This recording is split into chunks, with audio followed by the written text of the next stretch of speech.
Мөнгөтэй болон мөнгөгүй хүмүүсийн нэг том ялгаа нь сэтгэлгээний ялгаа байдаг.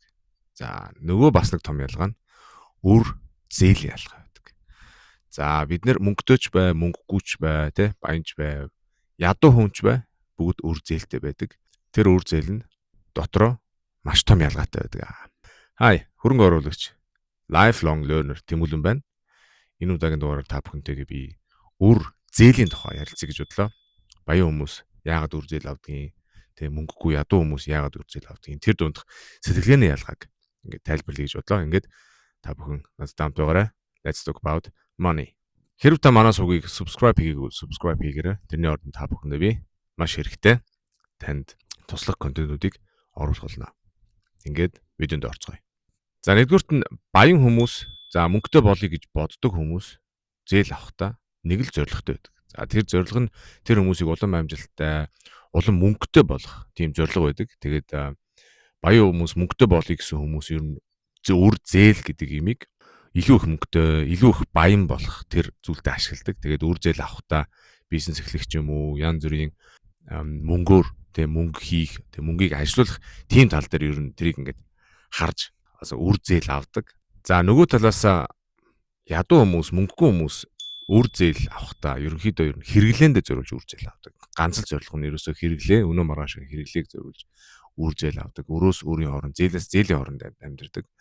Тийм болохоор баян хүмүүс, мөнгөтэй болъё гэсэн хүмүүс, те ядуу хүмүүс хоёрын хооронд нэг байдаг сэтгэлгээний том ялгаа нь ерөөсөө үр зээлийг юунд ашиглах гэж байгаа вэ гэдэгтэй маш том ялгаа байдаг. За тийм учраас ядуу ер нь мөнгөгүй хүмүүс үр зээл гэдэг имийг айгу муу тэгээ болохгүй зүйлтэй холбож ойлгодог. Тэгээд баян улсууд болохоор нөгөө талаас үр зээл гэдэг бол боломж те цаашаа улам амжилттай болох, мөнгөтэй болох боломж гэж хардаг. Тэгээд ядуу хүмүүс бол мөнгө үр зээлийг зөвхөн хэрэглээндээ хэрэглэдэг учраас зээлээс зээлийн хооронд өрөөс өөрийн хооронд амьдардаг учраас заримдаа үр зээлээ дарж чадахгүй төр хүнд байдалд ордог. Тэгээд тийм учраас үр зээлийг авахдаа ер нь хэрэглээндээ зориулж авах биш. Тэгээд тэр мөнгийг, тэр зээлийг, үрийг яаж буцаагаад мөнгө болгох уу, тэрийг яаж өсгөх үү, те яаж хөдлөх үү гэдэгт анхаарал хандвал ер нь тэр ядуу амьдралын тэр хархны уралдаанаас гарах юм шиг санагддаг. Тэгээд би энэ үдийгоор юу хэлэх гээд байна гэхээр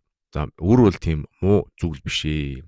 Харин үр хийхдээ зээл авахдаа хамгийн гол нь юунд хэрэглэж байгаа бэ, тийм яг тэр тэрнгүүрийг яах гэж байгаа вэ, зорилго нь юу вэ гэдгийг санд тодорхойлоод тэгээд хэрэг зөвхөн хэрэглээндээ хэрэглэе, те зөвхөн өнөө маргааштай хэрэглэе, ясгүй статус гейм тоглоё, зүгээр хоолунд авъя ч юм уу, те хэрэглээндээ хэрэглэж байгаа бол үр зээл битгий хийгээрээ, те бидний хамгийн гол одоо чухал мөнгөтэй болох ихний алхам бол маш энгийн. Тэгээ үр зээлгүй байх хэвээр. Хамгийн гол нь үр зээлгүй байх хэрэгтэй. Тэгээ дараа нь мөнгө хадгалж сурсан байх хэрэгтэй. Тэгжиж дараа нь хөрөнгө босгоно, мөнгө болгоно, тэгээ мөнгөө ажилуулж сурна. Тийм болохоор үр зээл гэдэг юм биднийг хамгийн ихэнд араас татдаг зүйл байгаа. Тэгээд өрнөөс өрний хооронд, зээлээс зээлийн хооронд амьдардаг улсууд юуг анхаарах вэ гэхээр ерөөсөө хэрэглээндээ зээл авч болохгүй.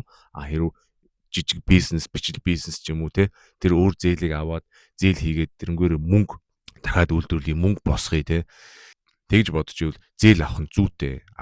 Тэгэхээс бол зүгээр л хэрэглээндээ ингээ хэрэглэе те өнөө маргааш ингээд өсөөд энэ зээл авангуудаа тэрнгээр ингээд хоол аваад идчих юм уу те тэгж болохгүй. Тийм учраас зээл авах гэдэг бол маш зоригтой, тодорхой байх хэрэгтэй. Энэнгээрээ та бүхэндээ би юу хэлэх гээд байна гэхээр зээлээ маш болгоомжтой. Хэрв зөвхөн та хэрэглээндээ зээл авдаг бол тэрийг зогсоох хэрэгтэй.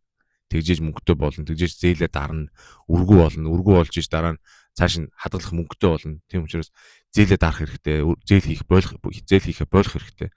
Тэгээд зээл хэрв аваад мөнгө ашиглая гэж бодож ивэл ав, зээл хий. Тэгээд үр тавь. Тэгээд тэрнгээр бизнес эхлүүлээд гоё амьдр. Тэгээд мөнгө хороон цаашаа хийн. Тэгээд хөрөнгө оруулагч болно. За тэгээд тэрнээс гадна үр зээл гэдэг юм бол бас тийм муу зүйл биш гэж би хэлсэн. Тэгээд дэлхийн хамгийн баян хүн Elon Musk гэдэг те Tesla, SpaceX тэр хүн бас ерөөсөө өрнөөс өрний хооронд амьдардаг. За тэр хүн яагаад өрнөөс өрний хооронд амьдардаг вэ гэхээр нэгдүгээр татварын асуудлаас болж өөртөө цалин тавьдгүй, те дансанд 0 төгрөг өгдөг, $0 өгдөг. Тийм учраас өөрийнхөө тэр хөрөнгө, өөрийнхөө тэр хувьцаа Tesla, SpaceX өргөө гэдэг нь те тэр их мөнгөөрөө дэнчин тавиад банкнаас зээл авдаг. Тэгээд тэр зээлээрээ өөрийнхөө юу гэдэг өдөртөг амьдрал янз бүрийн маа санхүүжүүлнэ. Тэгээд тэр хүн яагаад тэгж зээл авдаг гэхээр ерөөсөө татврын холбоотой. Тэгээд тийм баян улсууд орлоготой гэд мэдэгдчих юм бол орлогын татвар гэд маш их өндөр татвар авдаг учраас тэр хүн өрний хооронд амьдардаг. Тэгээд баян улсын сэтгэлгээ тийм л дээ. Ер нь баян улсууд, ер нь мөнгөтэй улсуудыг тэгж ажилтдаг, тэгж амьдардаг. Тэгээд өвлцсөн мөнгөө бол дандаа ажилуулж идэг, бизнестэй хөрөнгө оруулдаг, хөрөнгө оруулдаг. Тэгээд хөрөнгө оруулсан одоо хувьцаа, хөрөнгө оруулалтын юмнуудыг зардггүй. Тэгээд мөнгө хэрэг болох юм бол зээл авдаг. Тэгээд зээлээ буцаагаад төлчнө. Асуудал байхгүй. Тийм учраас тэр улсуудын авч байгаа зээл бол бидний энгийн те хэрэглээндээ зээл авч байгаа ч юм уу эсвэл зөвхөн өдөр тутмын зээлийн аппликейшнээс зээл авч байгаа хүмүүс одоо хооронд маш том ялгаа байгаа шүү. Тэрийг та бүхэн бас ялгаж салгаж ойлгоорой. Тэгээд эцэснэ гэж хэлэхэд зээл хэрэггүй, үүрүүл хэрэггүй, ганцхан юунд хэрэгтэй гэхээр ерөөсөө мөнгө ажилуулъя, жижиг бизнес хий, тэр үр зээлээрээ цааш нь юм хий, өөрийгөө амжилттай болгоё гэх юм бол зээл авч болно. Бусад үед бол хэрэглээнд зориулж зээл мэйл авах бол хэрэггүй шүү гэж хэлмээр. За ингээд энэ хүртэл хамт байсан та бүхэндээ баярлалаа. Ингээд дараагийн дугаараар та бүхэндээ би бас гой зүйлийн тухай ярилцах болно. Ингээд дараа уулзлаа. Түр чао.